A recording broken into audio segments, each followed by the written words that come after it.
Rotary club of Malegaon mid town आयोजित carnival rotary उत्सव 2024 विविध नाविन्यपूर्ण उद्योजकांसाठी सुवर्ण संधी. तारीख आहे 23, 24, 25 फेब्रुवारी पर्यंत. तर वाट कसली बघ, आजच कॉन्टॅक्ट करा.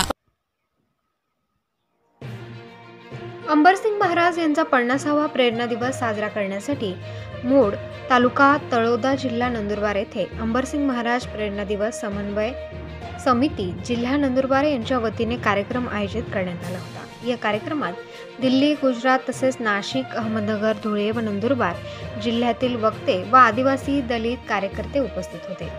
आदिवासी दलित मजूर कष्टकरी बांधवांचे कैवारी अंबरसिंग महाराज यांच्या प्रेरणा दिवसानिमित्त उपस्थित सर्व बंधू भगिनींनो, अंबरसिंग महाराज यांची त्यांच्या कालावधीत मजूर श्रमिकांवर होणाऱ्या अत्याचाराला श्रमिक संघटनेच्या माध्यमातून वाचा फोडली. व्यसनमुक्तीसाठी भजनाच्या माध्यमातून लोकजागृती केली. दारूचे मडके फोडून दारूबंदीचे कार्य केले. स्त्रियांवर होणाऱ्या अत्याचारांविरोधात आवाज उठवला. स्त्री पुरुष समानतेचा नारा दिला. त्यांची ही चळवळ आम्ही सुरू ठेवणार आहोत. अंबरसिंग महाराज यांची चळवळ सुरू ठेवण्याची जबाबदारी सर्व सामाजिक कार्यकर्त्यांची आहे. औरंगपूर येथील आदिवासी शेतमजूर मुलांना जातीवाचक शिवीगाळ करून जबर मारहाण करण्यात आली. त्या घटनेची साधी तक्रार सुद्धा पोलीस ठाण्यात घेण्यात टाळाटाळ केली जात होती. अखेर सामाजिक कार्यकर्त्यांच्या पुढाकाराने तक्रार दाखल करण्यात आली, परंतु आरोपींना अद्यापही अटक करण्यात आलेली नाही. लड्डू पाटील व त्यांच्या सहकाऱ्यांना अटक होत नाही तोपर्यंत आम्ही शांत बसणार नाही. गावात दारूबंदी करायची असल्यास महिलांनी पुढाकार घेऊन गावात दारू विकणाऱ्यांनाच झोडायला पाहिजे. गावात दारू आपोआपच बंद होईल. गणोर गावात महिला बिरसा फायटर्स टीमने तसे काम केलेले आहे. व्यसनमुक्त झाल्याशिवाय आपला समाज सुधारणार नाही.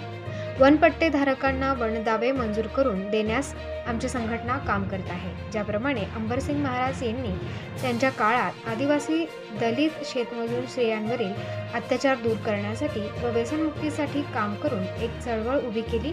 ही चळवळ आम्ही सुरूच ठेवणार आहोत, असे मनोगत बिरसा फायटर्सचे राष्ट्रीय अध्यक्ष सुशीलकुमार पावरा यांनी व्यक्त केले.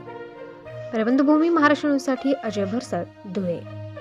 अंबरसिंग महाराजांनी जे व्यसनमुक्तीसाठी काम केलं ते व्यसनमुक्तीच्या विरोधात सुद्धा आम्ही काम करतोय. त्याची उदाहरण मी तुम्हाला देतो मित्रांनो. शराब पीने वाला, शराब बेचने वाला, दोनों से मुझे सख्त नफरत है. खूप नापसंत आहे हे लोक. मला वाटलं जे दारू विकणार आहे त्यांना वाईट वाटेल. अनेक ठिकाणी आम्ही दारूबंदीचे कामं केली. इथं 50% पेक्षा जास्त महिला बसलेल्या आहेत. तुम्हाला जर आपल्या गावामध्ये दारूबंदी करायची आहे तर सगळ्या महिलांनी एकवटा.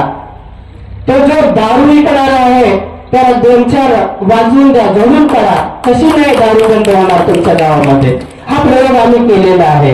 आमच्या गणोर गावामध्ये महिला टीमने असं काम केलेलं आहे. दारू विकणाऱ्याला जोरदार जोडलं आणि मसाल पोलीस स्टेशनला त्या दारू विकणाऱ्याला नेऊन तिथं सुद्धा त्यांना मारलं आणि आपोआप त्या गावामध्ये ती दारू बंद झाली.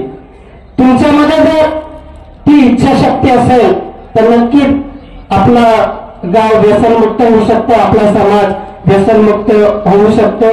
व्यसनमुक्त झाल्याशिवाय आपला समाज काय सुधारणार नाही.